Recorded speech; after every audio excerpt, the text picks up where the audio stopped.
Hey, welcome to Locked On Lakers for Wednesday. Andy Kamenetzky here, and there are no two teams in the NBA talked about more or more connected to each other at this moment than the Lakers and the Nets.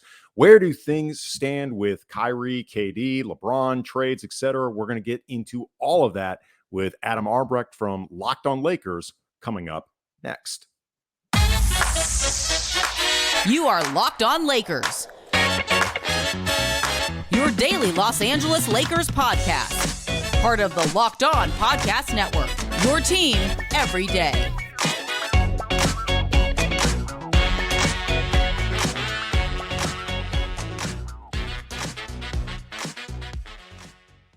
Thanks for making Locked On Lakers your first listen of the day, Monday through Friday. Always new Lakers content, always free, never behind a paywall. Subscribe also to the Locked On Lakers YouTube channel where you can get podcasts early, breaking news, fun memes, a really fun, active comment section that often becomes part of the show itself. And Laker fans should definitely be listening to Locked On Nets because the situation in Brooklyn is very much tied to the Lakers. And to break down where this mess stands at the moment, Adam Armbrecht from Locked On Lakers joining me. How are you, man? I'm fantastic. It's an offseason filled with storylines and narratives and a total lack of guaranteed success for either one of our franchises. This offseason you speak of. I Yeah. don't know what the hell that is. You know what? We always say, NFL dominates the sports landscape, but the NBA has figured it out. They have figured out how to successfully go through an offseason and have you not turn your attention away from the NBA. Also, obviously, we're talking about some of the higher profile names, LeBron James, Kevin Durant, like that, obviously, Anthony Davis, Kyrie Irving, that moves the needle. Now, by the end of this, we can look back and have a very clear picture around what happened. But when you're in the moment, you're kind of like fog of war syndrome. I don't know which way is up. I'm not sure if I make it out of this thing alive. I just hope that somewhere there is a boat trying to airlift me out of here. Yeah. Like none of this for me will ever compare to the summer where Kobe asked out. Like that was literally like you mentioned like fog of war. Like I felt like I was in the middle of Apocalypse Now or something like that. I remember there was like a 24 or 36 hour period where my then girlfriend, now wife, I remember she left to like go to work and go somewhere afterwards, I think with some friends or something like that. And I was still working on, Kobe rumors, writing up stuff, making calls, whatever. She came back like 36 hours later and she's like, have you moved? Like, have you gotten up out of this chair? I'm like, no. I'm like, every time I start to get up, Kobe does something new and I got to react to it. Like slow fan base just spinning over your head. Yeah. I shirtless on the bed. Hey, good for her for sticking out through the hard times. She came out the other side of it. You guys are still together. I mean, kudos, hat off. She felt guilty about leaving a POW. Sure. I mean, seeing those dog commercials around help the homeless animals. Yeah. Listen, this guy needs a shelter. He needs a safe place. This guy needs just a safe space to be in. I was the dog and she was Sarah McLachlan in this particular situation. So, all right. And getting into this whole Lakers Brooklyn drama, I want to start with Kevin Durant before we get to Kyrie, because I feel like KD, Adam, is more of the macro for this, and that Kyrie is really the micro. Where do you think things stand right now between Durant and the organization? Because it does really feel like until there's resolution there, Durant, they're not going to make a move for Durant. And until they make a move with Durant, Kyrie is staying there. So where do you think it is right now between KD and Brooklyn? Yeah, it doesn't really matter that you heard Kyrie Irving never wanted to be traded or never requested that, or he wants to be in Brooklyn. It doesn't matter, because if Kevin Durant is gone, it's all kind of irrelevant. The path forward will be interesting and the Nets may be competitive, but everything starts, to your point, with Kevin Durant. And even if he wasn't the best player on the team and one of the best players in the league, it would also start with him because he's under contract for 4 years, right? So it's fascinating to think about that Kevin Durant formally requests this trade, and then we see how the landscape of that market has unfolded. I still stand on the idea that Rudy Gobert need not be a benchmark. The conversations around Donovan Mitchell and what the Knicks might have to give up to get him, that it's not a comparative. I know that it is. Like, I know that that's the way everyone wants to look at it, but it's really about what does the Nets franchise get in return? What do they look like after? You're never going to get value for Kevin Durant, but you have to accept that if that's inevitable, how do you reshape your team after? I think the big reason why we're seeing a pause and why maybe this idea that Kevin Durant could stay in Brooklyn is because at a minimum, the market is not as wide open as maybe Kevin Durant, rightfully so, thought it would be. I want to go to Phoenix. I want to go to Miami. Maybe there's other places I would go. Everyone's going to come to the table.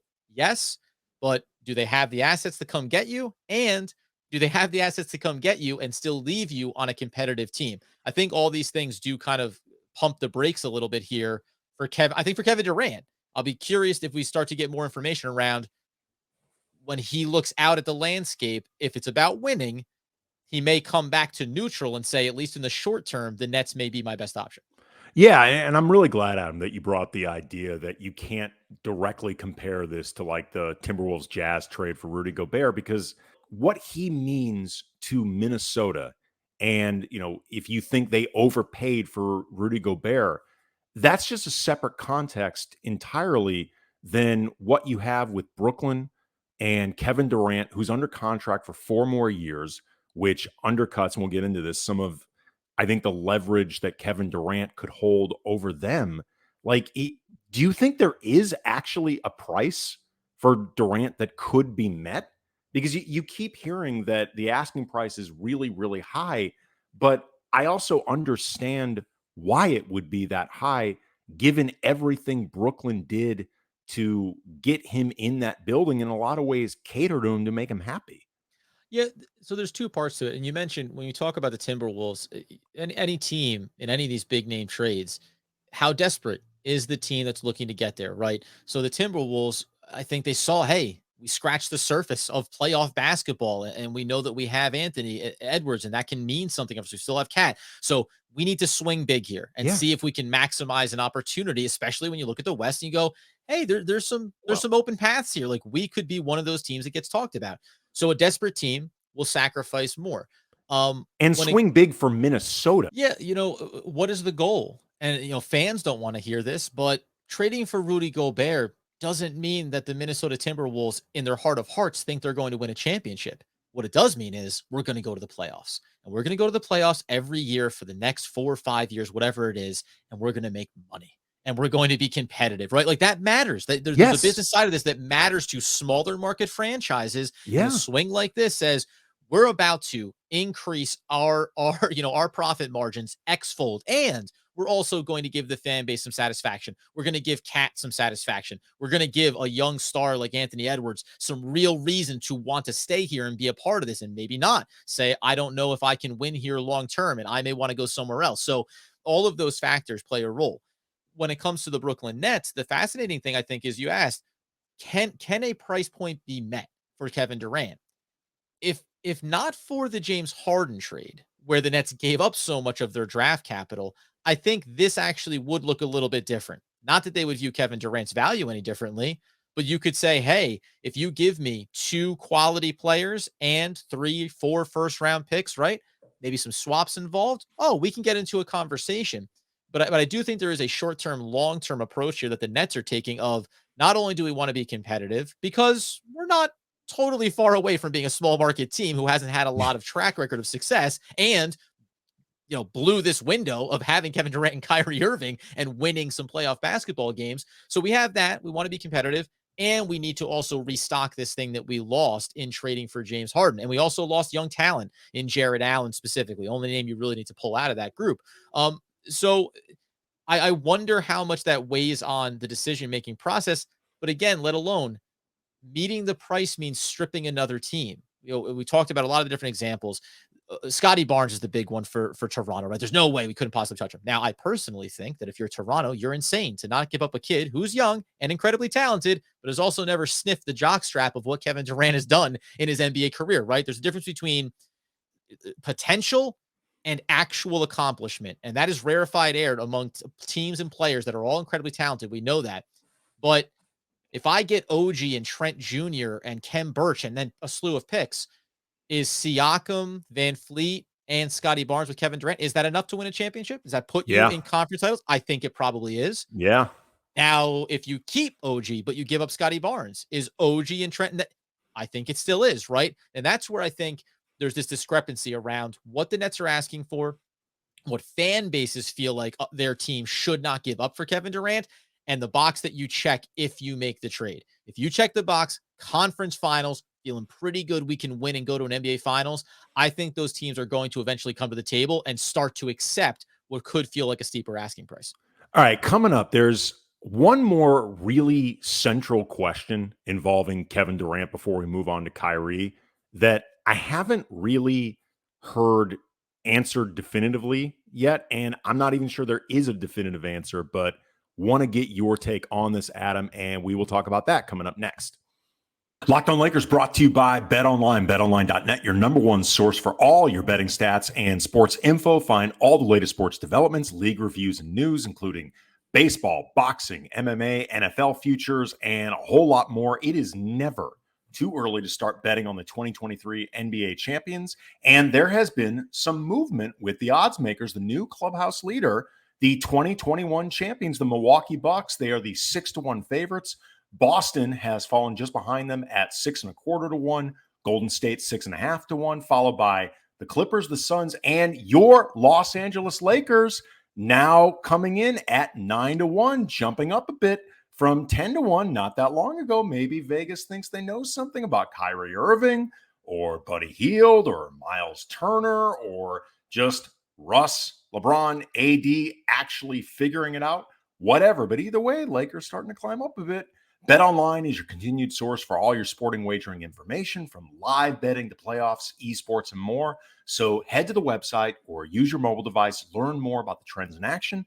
BetOnline, where the games start.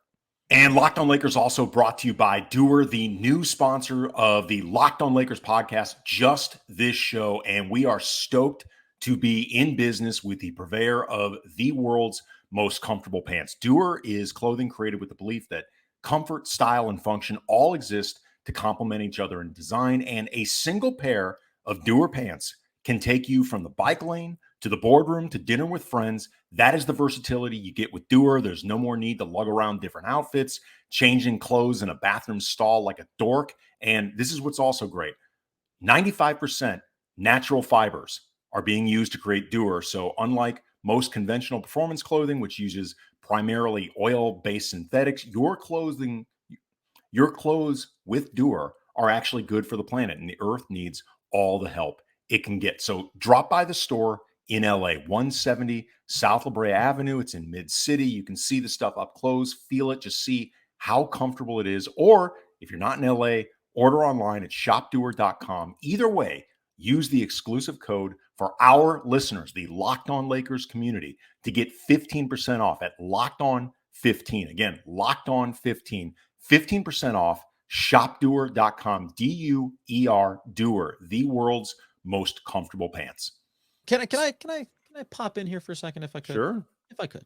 I am just curious because we're talking about Kevin Durant. The biggest name for the Lakers is obviously LeBron James. If we're talking about just in this spectrum of things, I know that it's the stars aren't being talked about the same way for the Lakers as they are on the Nets side. There'd be total movement and rebuild here. Is the organization, are the Lakers and LeBron, are they all together now? Like, is it all together now as the song lyrics go, or are they closer to the Brooklyn Nets situation of, hey, we could be, nearing some really big decisions around everybody, as opposed to just this idea of, I know we'll get to him, Russell Westbrook, and how do we move this money and how do we improve this team and get back to winning championships? Because that feels a little bit like we all know it's under the surface, but maybe not being talked about as uncomfortably as Lakers fans may want to. Yeah, it feels like there's a lot of tension right now inside the Lakers, and it has felt that way off and on, frankly, since LeBron's arrival. Like, there's been this push-pull between LeBron / Rich Paul / Anthony Davis / Clutch at large, because you start looking at the Clutch clients in the building with Talen Horton-Tucker and Kendrick Nunn and Lonnie Walker IV, and down to J.R. Smith during the championship years. There's always this presence of Clutch and this appearance that I don't think is totally unwarranted of Clutch having an outsized control over the organization, which to be fair, is not necessarily unique to the Lakers. You can look around at other teams and feel like there is an agent presence with certain of them that really pull some strings. But the idea that everybody is completely in alignment does not always seem to be the case. There can be competing agendas. And with the Lakers specifically, you've always got that looming question of LeBron and that extension and whether or not he's going to end up signing it. And look, frankly, you can have an entirely different discussion about whether or not it's actually in the Lakers' best interest to try to commit with LeBron for as long as they possibly can in terms of the team's overall health and whether it's actually the best decision. But for the time being, it does seem to be what the Lakers want. So there does create that push-pull there. The question I wanted to ask you with Durant that I haven't really seen, I guess, completely articulated, and maybe there isn't a known answer to this, but why do you think he wants out in the first place? I think it's maybe the same question as why is the organization willing to not just say, we're not trading you, you're under contract, we're not even going to entertain it. There's a fatigue factor, I think, right? You come into an opportunity, and Doug and I have talked about this on the podcast, actually just in yesterday's episode. Do we think that Kevin Durant looks at the circumstance and can be self-reflective, right? We always talk about players don't typically critique one another. It's usually, well, the organization, and then it's us, the players, us, the talent, and whether or not things work out. And Kevin Durant and Kyrie Irving could go their separate ways and never have any animosity towards one another. And I think that maybe that's what plays the role here of, I came into a circumstance, whatever I maybe look at Kyrie Irving and say what his role was, I see that we tried with James Harden and that didn't work out. And Kevin Durant's a smart guy. I see that we don't have draft capital. So there's not going to be a lot of youth coming in the door here. We don't have a lot of cap space. Is Ben Simmons a guy that I felt comfortable with getting back in that Harden trade that I'm excited and interested in playing with?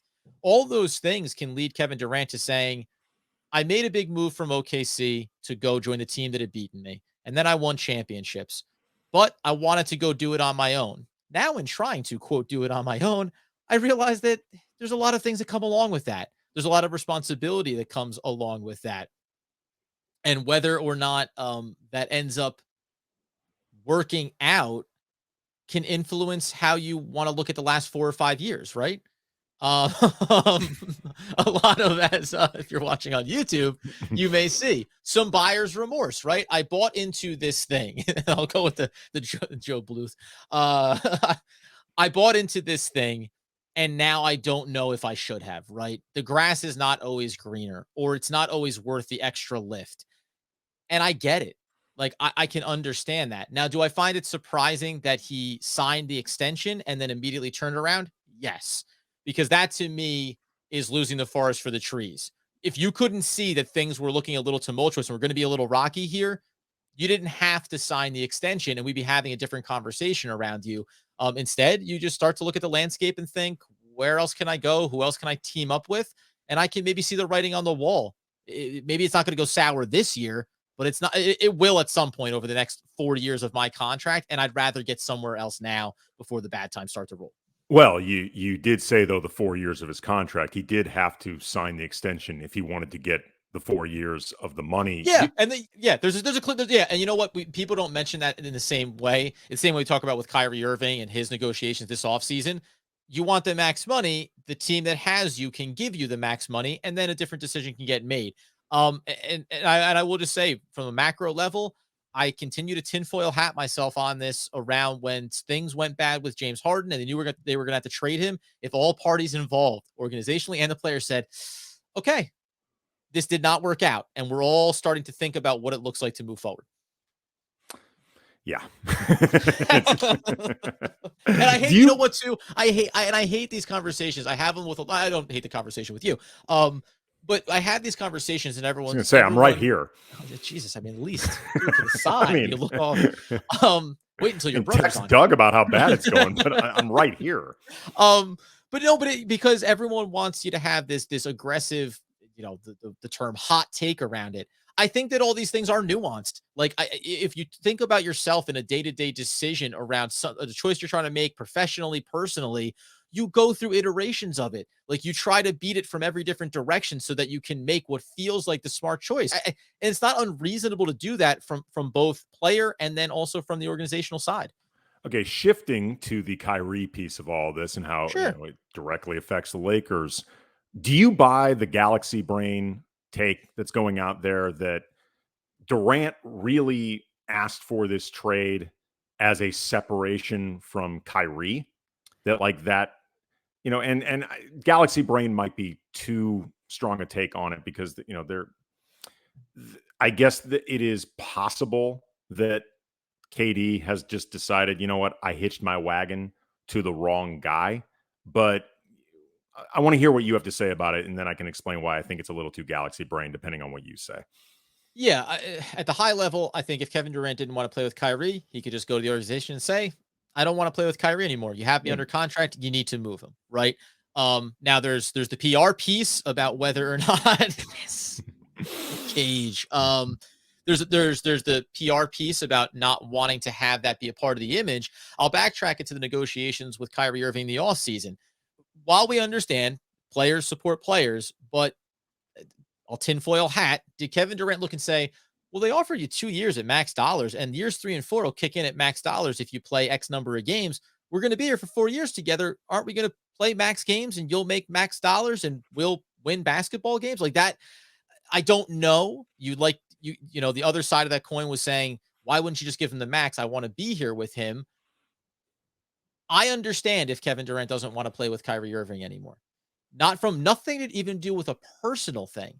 Sure. I can just understand looking at the basketball side of it and knowing now in this new iteration of the team, this might not be the right combination.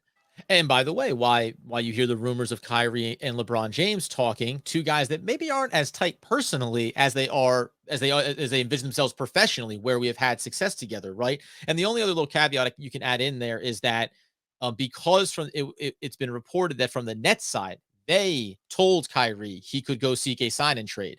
That would also breadcrumb trail connect to the idea of, well, Kyrie just didn't say he wanted to leave. The Nets were like, why don't you go see? Maybe somebody wants to come get you, and we'd be happy to move on from you. And then, as we said all off season, try to present a version of this team because Kevin's under contract. Hey, comes to the trade deadline in season, we'll deal with that when we get there. But we can try to put a team around you and say, give it a shot. And if you maybe it's enticing enough for you to want to stick around here.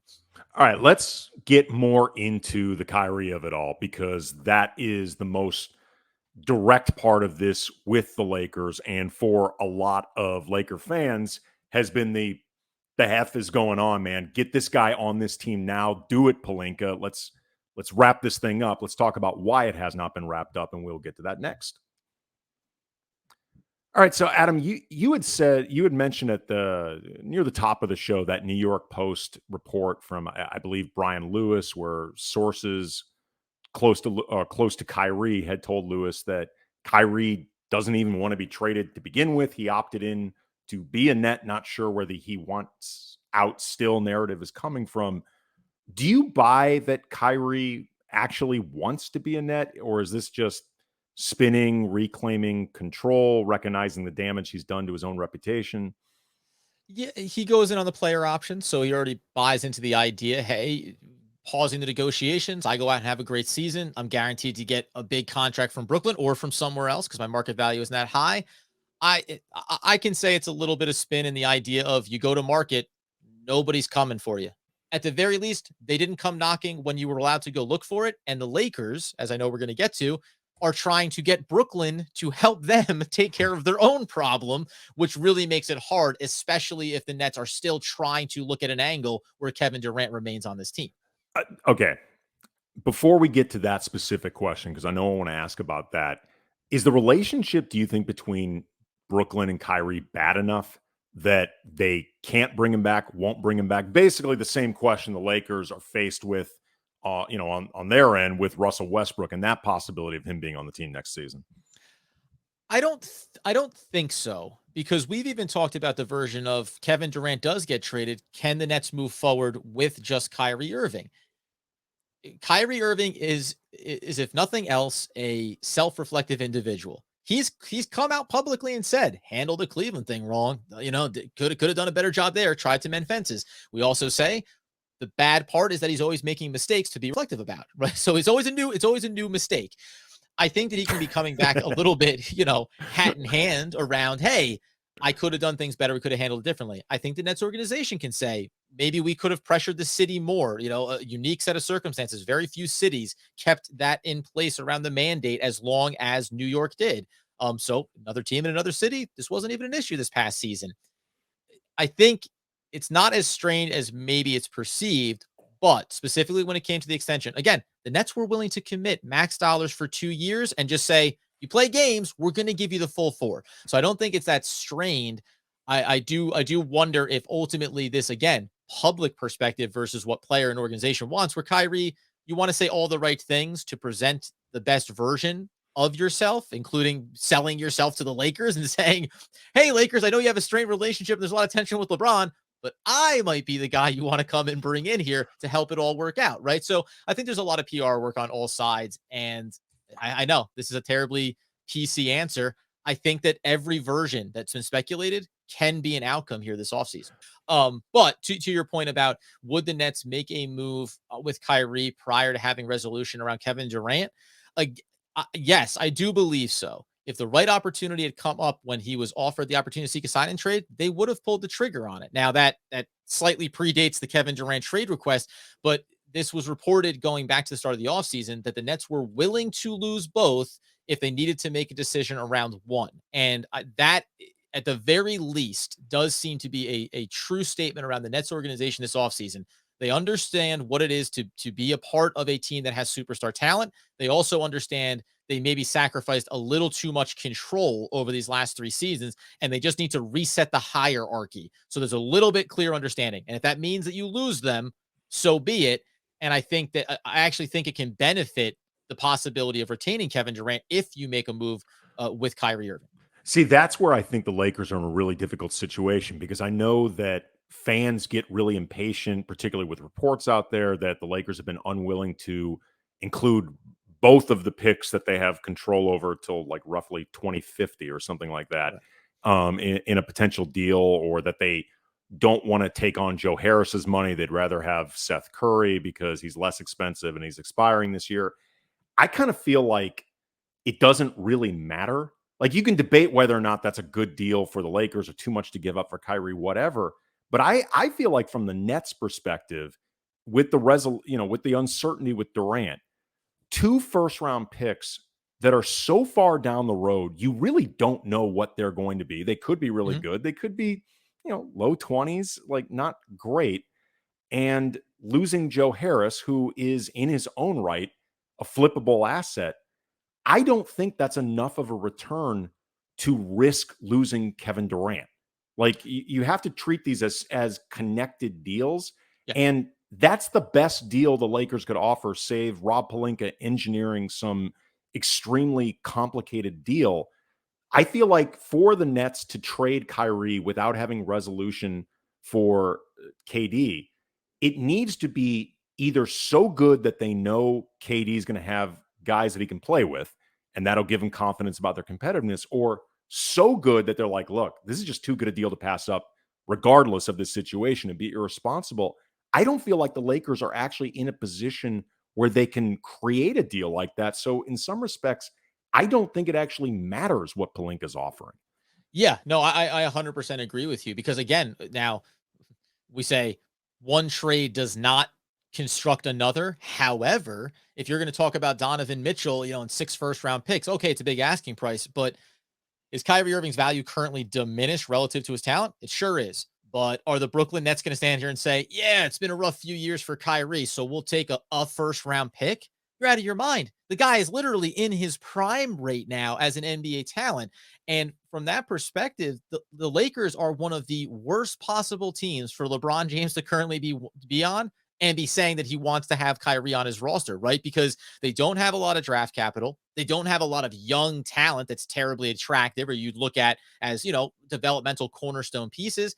And in terms of matching numbers, you could, the idea that the Lakers don't want to take on Joe Harris's $18 million is insane. If he's healthy, he is one of, listen, lead the playoffs. I know on the sideline here for a second, I think he's 4th all time in contested 3-point percentage. Like it's been wildly diminished in terms of what he is. And I know what he is not. He's not a defensive player, right? He can't do anything on ball. Okay, fine. He's one of the best 3-point shooters. And on a roster with Anthony Davis and LeBron James and Kyrie Irving, he's the exact thing that you want. So I don't know why you'd be, splitting hairs around wanting Seth Curry over him, understanding the different skill sets. But from a money standpoint, right? That's the big issue here too. The Lakers are in such a hard spot that, you end up saying Russell Westbrook needs to be a part of this thing. And this is where I think Pelinka is going to have to go to task and say, how do I pull in additional teams? And how do I look at another team that has a high quality player that I can effectively get to Brooklyn to avoid having to keep putting Russell Westbrook on the table? So basically, you led me to the last thing I wanted to ask. Is there any chance Brooklyn would actually accept Russell Westbrook on their roster? Can you picture a scenario where that happens? You know what the worst part about Russell Westbrook from a $47 million standpoint is that even $47 million? It's every one of the $47 million. But we discussed this on an episode at one point where, okay, Kyrie Irving gets traded and so does Kevin Durant. Is it so bad to have a year of Russell Westbrook? The only reason why it is he's not remotely good for anyone else on your roster. He's not going to be good for young guards in the backcourt and developing Cam Thomas. He's going to be going out there to try to prove that he is still a top NBA player, and it's actually going to come at the detriment to the rest of your team. That's the hardest part. It's not even the money. Like, the money is brutal, but if we're talking about matching up numbers, okay, fine, right? I'd be fascinated to hear if you hear a rumor that Kevin Durant says, I remember playing with Russell in OKC, and that could be interesting. Like, that obviously creates a little level of intrigue.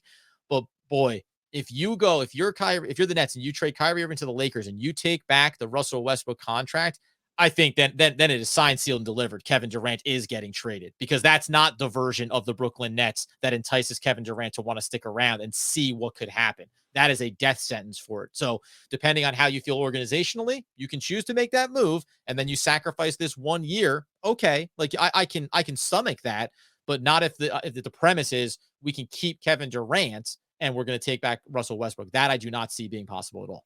He is Adam Armbrecht. He is the co-host of Locked On Nets, which you should be listening to as your second listen, because if you want to know what's going on with the Lakers, in a lot of ways, you need to know what's going on with the Nets. He is a friend of the show, and we appreciate every time he joins us. Again, Locked On Lakers on YouTube. Make sure you're subscribing. Also, shopdoer.com. Get your clothes from Doer. Use the promo code Locked On 15. Get 15% off the great stuff from Doer. And Brian will be back from vacation on Thursday, and we will see everybody then.